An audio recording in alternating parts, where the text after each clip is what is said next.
paso. Yes. Yeah, come celebrate with us. We love everybody because you, America, has loved us so much. Free him now! Free Maduro! Free him now! Hands off Venezuela now! Hands off Venezuela now! Remember, these are the people who actually did eat out of the garbage and had families disappear. Just a quick reminder.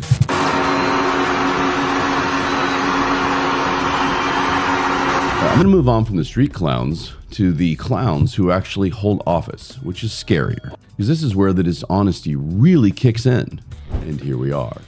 Had to do it. My favorite whipping gal, AOC. Roll this clip. Yeah, so I think that this is absolutely a complex issue. I think it's important that we approach this very carefully. One, I am... Thanks very much for joining me. Donald Trump has, once again, shown his contempt for the Constitution and the rule of law.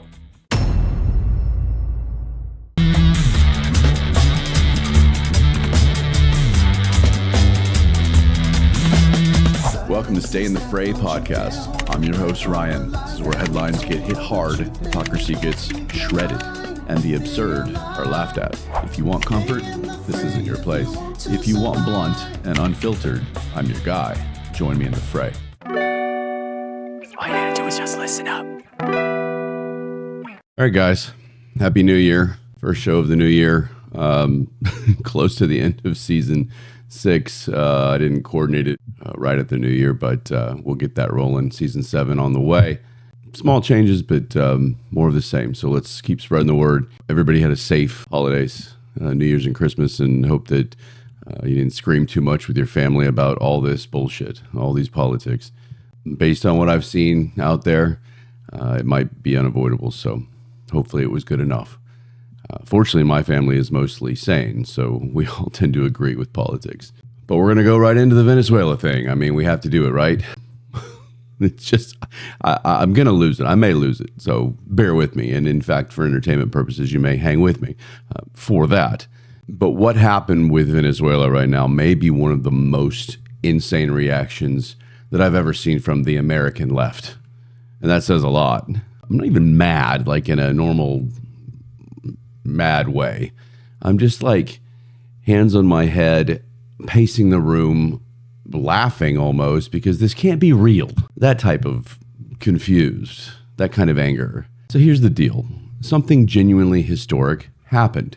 Something objectively good. Something that ended real suffering for real people. And almost immediately, like clockwork, the left decided to completely lose their shit over it again. Same script, new morning topic narrative memos. I'm watching this unfold, doing two things at once. I'm laughing, sadly, and I'm just shaking my head in disgust. Because while Venezuelans all over the world are celebrating freedom, American activists are out in the streets defending the dictator. I'm not exaggerating at all. I'm not being dramatic. I'm not paraphrasing. They are literally protesting against the liberation of Venezuela. You can't even parody this stuff anymore. I mean, I'll certainly try, but oh my God. We can only just document it now and hope to keep adding to the list so that we don't ever forget that these people are doing this. I'm going to break all this shit down fairly quickly. We need to look at a few things. Anything you need to know about this, I'm going to fill you in and look and give you a couple of different perspectives. Believe it or not, I may surprise you. So hang with me, even if you don't agree with my sarcasm to this point. It's all you need to know. It's pretty simple, actually. So let's get going. This is Stay in the Fray podcast. It's January 5th. Apparently, I'm a little rusty. 2026. Let's roll. So let's reset reality for a second, because how social media is already doing that thing where facts get steamrolled by vibes. Here's what actually happened. The Maduro regime, Nicolas Maduro, in Venezuela is over. He was captured. The dictatorship collapsed immediately. China wanted him released. Russia wanted him released. Every anti-American bad actor on the planet suddenly found religion and started crying about international law. Shocking. It's almost like this guy was very useful to America's enemies. And that right there should tell you something already. Because when the people who hate the United States the most are all on the same side and they're furious, we're probably doing something right. Now, before someone in the back starts yelling, but oil, it's about the oil, like it's 2003 again, let's kill that lie real quick. The United States does not need Venezuelan oil. We are energy independent now. We have been a net exporter of oil for years. We produce roughly 13 million barrels a day, more than any country on earth. We don't need their fucking oil. We're not invading Venezuela for oil. Did you hear that? The talking point of this oil conquest is old, it's lazy, and it's just wrong. Here's the fun part. Venezuela doesn't even have the same oil production that people think it has anymore. Before this regime, they were producing over 3 million barrels a day. Under Maduro, that collapsed into well under 1 million barrels a day. Mismanagement, corruption, sanctions, total economic failure. So no, this was not an oil grab. And yes, of course, we don't love that Venezuela deals oil to China and other hostile regimes, but that's still not the reason.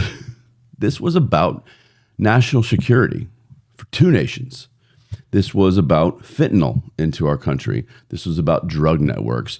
This was about criminal pipelines dispersing into our country. This was about stopping a regime that actively contributed to chaos spilling across our borders. That's not imperialism. That's self-defense. And the Monroe Doctrine gives Trump every ounce of unilateral authority to act in response to those things.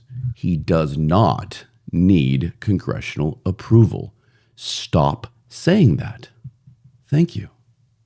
This wasn't some random act of chaos. This wasn't America getting bored and bombing something, contrary to what some of you would like to think. This was a targeted operation that removed a brutal dictator who, in addition to the drugs and criminals pouring into our country, destroyed his own country, starved his people, jailed dissidents, and forced millions to flee. And before the other crowd jumps in screaming, well, Trump said he wouldn't get us into any wars. Stop. This isn't a war. For starters, I don't see anybody fighting back. There's no opposing army. There's no battlefield. There's no sustained conflict. Second, precision strikes are not war. This wasn't Iraq. This wasn't Afghanistan. This wasn't boots on the ground for 20 years with no objective. This was a targeted operation to remove a threat. And it worked. If your definition of war is any time the U.S. uses force at all, then congratulations, you've made self-defense impossible. Trump did not start a war. He ended a regime, and in doing so, protected our borders and all of us inside of them. That is a big difference. And the people who actually lived under that regime, they're not confused about how to feel.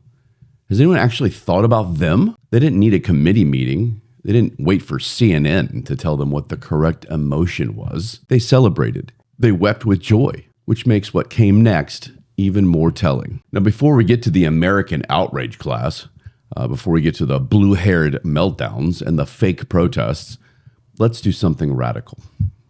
Let's listen to how actual Venezuelans themselves feel. Because if anyone gets to have an opinion today, it's the people who actually lived through this.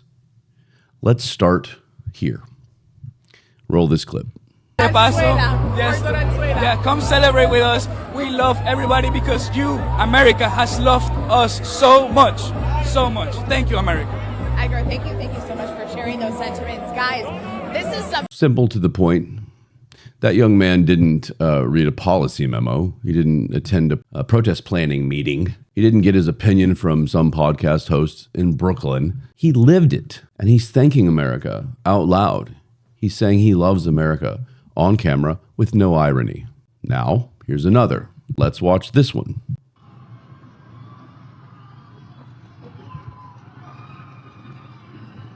Can you hear that?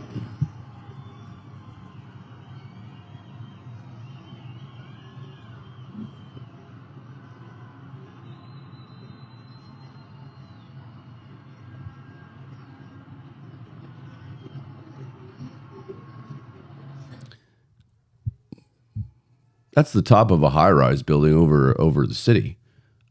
That sound, it's not propaganda. That's relief. It's a city exhaling after years of fear, hunger, and repression. You don't fake that. You don't stage that. You don't manufacture consent for that. That was just a quick example of an entire city celebrating over what Donald Trump did. Now, let's go to another one. Check this out.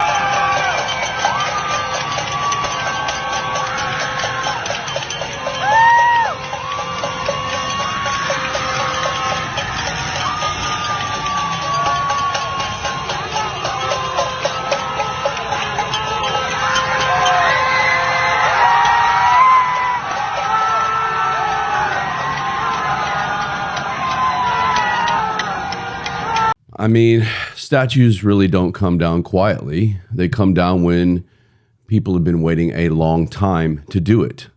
And it wasn't just a few people. That statue didn't fall because of a ex-Twitter post. It fell because of pain. And just in case someone wants to say, well, that's just one statue at one place. Cool. Let's zoom out. Play this one.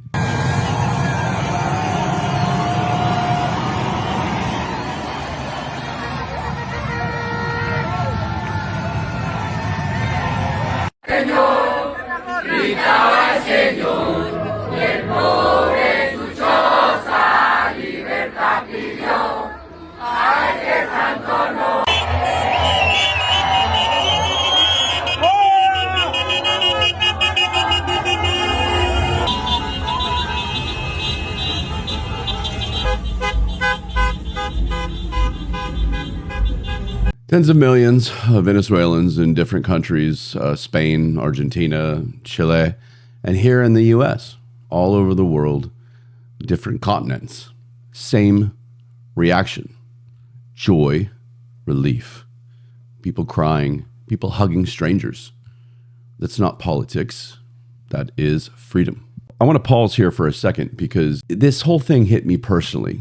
And so I'm extra fired up. I have a Venezuelan friend, somebody very important to me and my family. And she fled the Maduro regime years ago. When this happened, the other day, when the Maduro regime was ousted, she was joyful, crying, glued to the TV all day, not tweeting, not arguing, crying. It's a picture of Maduro captured. And on top of it, she put, "I never thought I'd live to see this day. I am so grateful to be alive to witness history. What broke families, destroyed a country, and forced us to leave everything behind is finally falling. My heart cries with happiness. Today we celebrate. Thank you, God," with a bunch of cry emojis. This is a person very dear to us. I'm going to listen to her. What she ran from is finally over. And I want you to remember that feeling. Because in just a moment, you'll see the absurdity from the people who don't know shit about this. People who never lived it, never felt it. Now that we've seen what actual Venezuelans think, let's check on the American activist class. Because while an entire country is celebrating freedom, these people woke up, grabbed their signs, and said, yeah, I don't think I like this. It's like their on-off switch was turned on by the woke puppet masters. So, here they come. Let's get ready to laugh and cringe. Look at this one. Maduro, free him now! Free Maduro, free him now! Hands on Venezuela now! Hands on Venezuela now! Free Maduro, free him now! Free Maduro, free him now! Venezuela to Iran! Venezuela to Iran! No more sanctions, no more bombs! No more sanctions, no more bombs! Venezuela to Iran! It's not a movement. That's a group text that went unanswered. Why do they all look alike? See a girl with the bright green hair, and they just look alike. There's no enthusiasm, nothing. That's 100 people max marching. Portland, I believe. And they're doing it in defense of a dictator. I mean, you almost have to give props to the level of delusion. Compare that to the previous clip about the celebrations around the world. There's the same thing here. Let's check let's check this one out.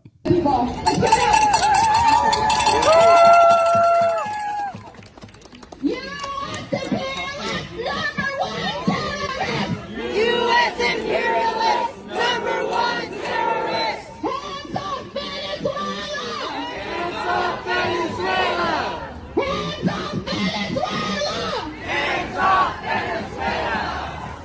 Bayern Washington condemns the U.S. bombings of Venezuela and the kidnapping of Venezuelan President Maduro and First Lady Celia Flores under the absurd pretense of narco-terrorism conspiracy, cocaine importation conspiracy, and weapons charges. The U.S. has shamelessly made it clear that it intends to set up a puppet regime and to tap Venezuela's vast reserves of oil. Well, I've already discounted the oil thing. Just a bunch of morons that don't know what they're talking about. They all look the same, too. The charges aren't really alleged. I mean, these pretty much happened. Drugs and all the narco terrorism. You know, tiny crowd again. There were like 6 people. They're like, yay. But they have big feelings, zero connection to reality. These people didn't flee Venezuela. They didn't miss meals. They didn't eat out of the garbage cans. They didn't watch family members disappear. But boy, do they have opinions. Remember, these are the people who actually did eat out of the garbage and had families disappear. Just a quick reminder.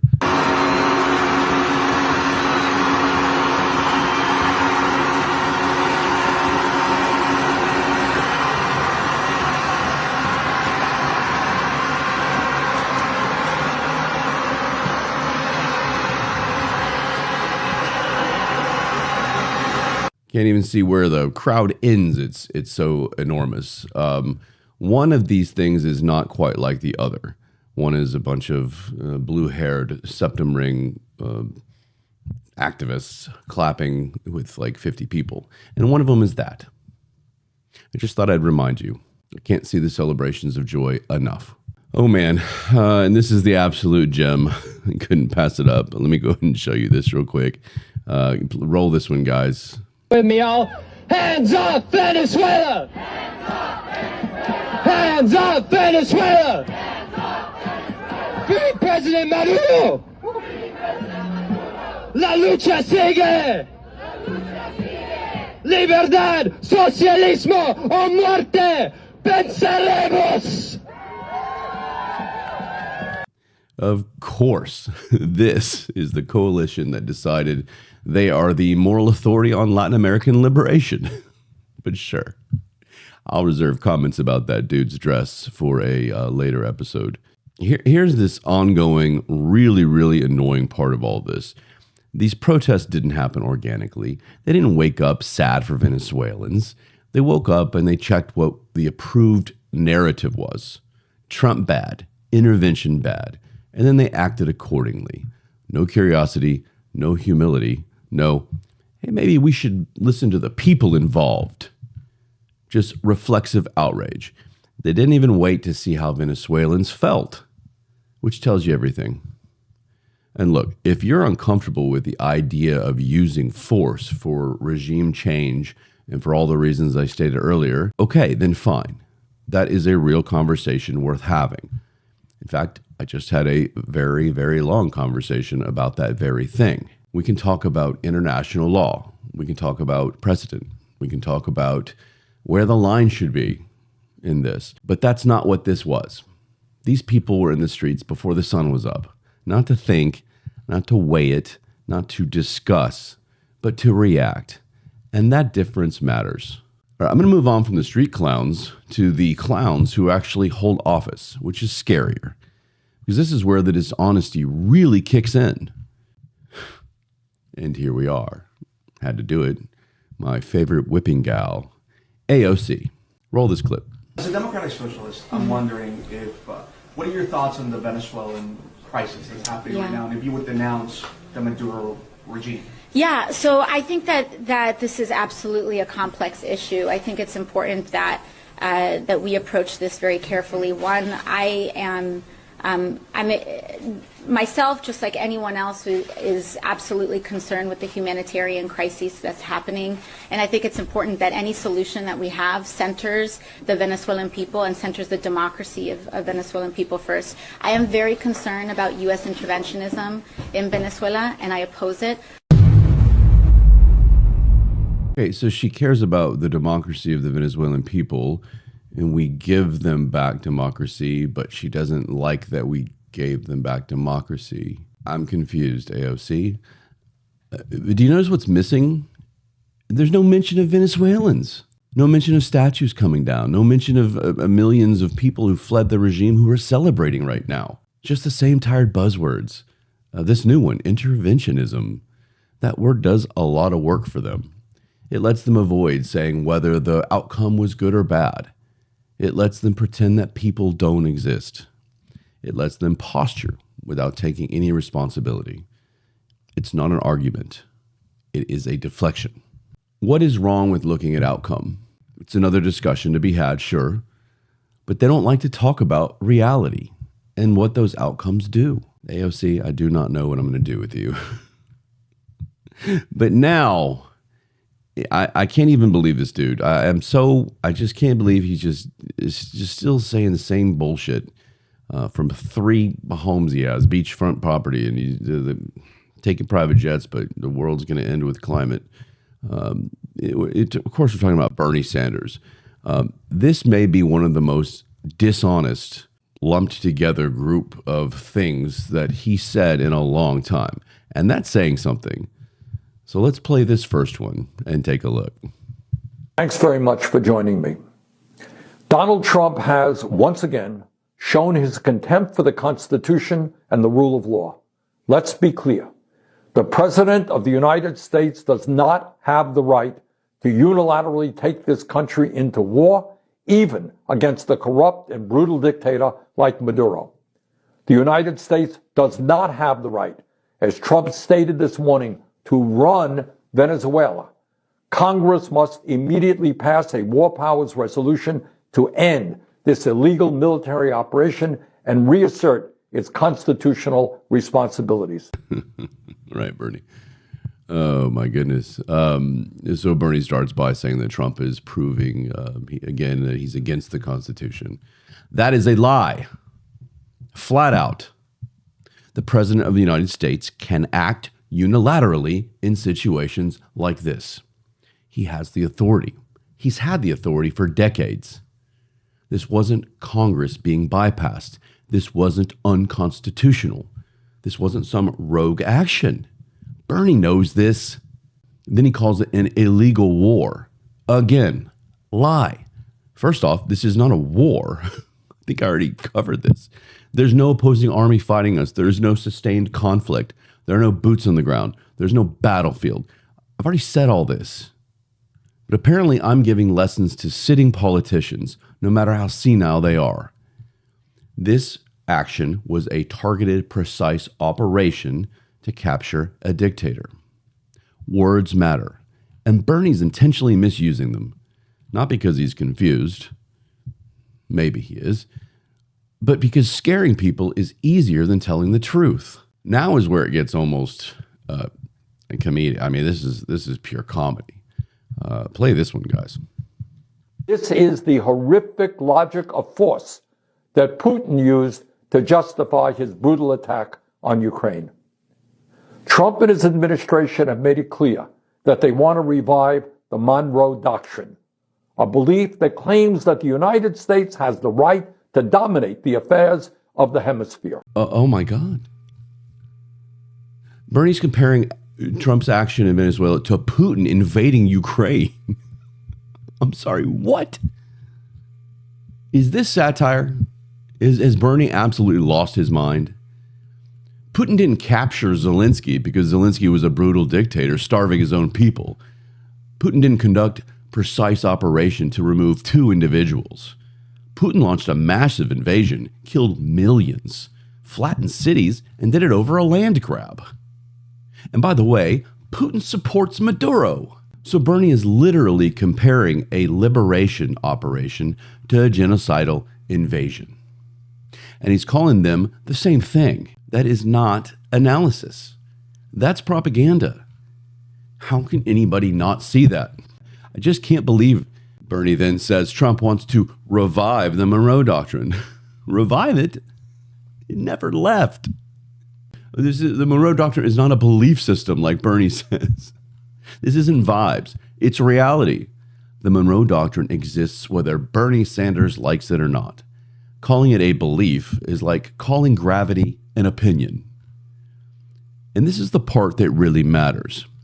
A sitting U.S. senator with full access to briefings, law, and history is lying to the American people to score political points in his opposition of Trump. He's not defending Venezuelans. He's not defending victims, not defending democracy, just fear-mongering because Trump did it. The whole illegal war thing eats at me. People keep saying it's an illegal war. They throw around the word illegal the way that people throw around the word fascist these days. It just means things I don't want to like. Here's the hypocrisy part. These are the same people who cheered intervention when it fit their narrative. The same people who supported regime pressure when it was aligned with their ideology. The same people who never asked Congress before tweeting outrage. But now suddenly the rule book matters. Not because they care about law, but because Trump did it. They shouted "No kings" in American streets like fools when there was no king. And now an actual dictator has been removed. I guess they're okay with kings in other places. And here's the lie underneath all this. They pretend this was about American power. I've heard this one recently as well. It wasn't. It was about Venezuelans getting their country back. But admitting that would mean something else. That Trump did something undeniably good. And that's the one thing they refuse to do. Now let's deal with one of the dumbest freakouts of this entire thing. You've probably seen the headline or the clip where Trump says the U.S. will run Venezuela. I think Bernie mentioned it in one of his. Cue the panic, cue the screeching, cue the, he's colonizing another country. No, just stop. This is what happens when people hear words and completely refuse to actually think about them in context. What Trump was saying, since I have to clarify for everyone, if you're not, what Trump was saying is that the U.S. will temporarily oversee stabilization while Venezuela establishes legitimate leadership. So the country doesn't fall into chaos, so power vacuums don't get filled by cartels, militias, or the next strongman. That's not running a country, that's helping a country stand back up. I'm sorry Trump's used that word and said it not to your liking, but the media doesn't really do context, do they? They do panic instead. They take one word, strip it of meaning, and light it on fire. And the left eats it up. Because again, thinking is optional when outrage is the goal. It's all they have left in the playbook. These are the same people who scream about nation building when we don't help. And then when we do help, responsibly, deliberately, with clear intent to transition power, they scream about imperialism. There's no version of reality where they're satisfied, because this isn't about policy. It's about posture. And notice what never gets discussed. No one asks, what happens if we don't help? What happens if we just walk away, turn the other cheek? What happens to civilians in the power vacuum? Because those questions require adulthood. Instead, they hear Trump, they hear run, he wants to run the country, and they shut their brains off. This is what happens when language replaces thought. And that is why these people cannot be trusted with serious decisions, because they don't process consequences, only slogans. So before I wrap this up, I really want to address something honestly, and this is where you might be surprised, is where reasonable debate can exist and can take place I'm pretty passionate about my viewpoints, obviously. I have reason to be, but I'm willing to discuss it. I had a long, mostly, I think I mentioned this, a long, mostly respectful conversation with my producer, dear friend, about this. He's not American, and his concern is one I know a lot of people share, and I am acknowledging that for him. The concern is this: where's the line? Who decides what is right and wrong internationally? Does the country with the most power make the rules? Those are all fair questions. This isn't black and white.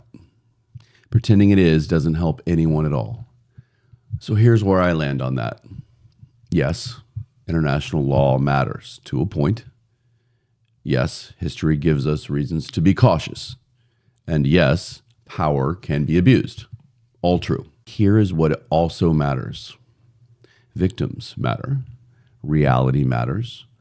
Outcomes do matter. When a brutal dictator starves his people, jails dissidents, destroys his economy, and sends millions fleeing for asylum, that isn't theoretical. That's not academic. That's not a whiteboard discussion at a university. That is human suffering. So when people say, regime change is not okay, it is definitely frowned upon. Right, okay. But leaving a regime like that in place, that's not neutrality. That's a choice. And when a country like the United States has the ability to stop the suffering, the ability to protect itself and help others, pretending that power should never be used is just another form of moral laziness in my eyes. This was not about flexing power. This was about responsibility because of power. America makes sacrifices. America takes risks. And America definitely absorbs global backlash. Yes, sometimes that means making hard calls that don't fit neatly into a rule book written for a world that doesn't really exist the same way anymore. You don't have to love every intervention. You don't have to trust every leader. You don't have to trust Trump. But we should all be able to agree on one basic thing. Brutal dictators who destroy their countries are bad. People celebrating the Venezuelan people, their regaining of freedom, aren't the villains. If that makes you uncomfortable, fine. But at least wrestle with it honestly. Don't rush to the streets before the sun comes up with your signs, defending the very people others spent years trying to escape. I hope this episode hit you hard. Everything it keeps hitting me hard, and it's not the news itself, which is one thing. And I think it's fantastic, and I'm very, very, very happy for the Venezuelan people and to see what happens from here on out. It's about the reaction to it all. It's about how we react and respond to each other about it. I hope it hit you hard. And it's the perfect model for how I feel these days. It's the perfect model for what I do here on this show. I will never understand how so many people were duped and indoctrinated into hating a man so much that they're unwilling to think rationally and carry out discussions rationally. I feel like the villains of the movie, all the movies, are being defended simply because the good guys are winning, and you hate the director. It doesn't matter the movie, Charlie's death, the Minnesota fraud, deportation of illegals, peace attempt in Gaza, and now ending a horrid nightmare for Venezuelans. The movie reviews from the left are always in before the films even end. The bad guy was treated unfairly. We were told lies about the good guys. So we definitely hate them. And we hate the director. We don't like the way the plot is going for whatever reason. I challenge you to be better. I want to be better as human beings. Let's try and get back to at least agreeing on the basic foundation of right and wrong. I believe that it exists. So like and follow, comment, all the stuff. I know this one was a little longer, but it's out there right now. So I hope it helped. I'm going to go ahead and touch on all the Minnesota stuff, the fraud on the next episode. So stay tuned for that because that's insane as well. Until then, Stay skeptical. Stay grounded. Stay human. Stay in the fray. Love you guys.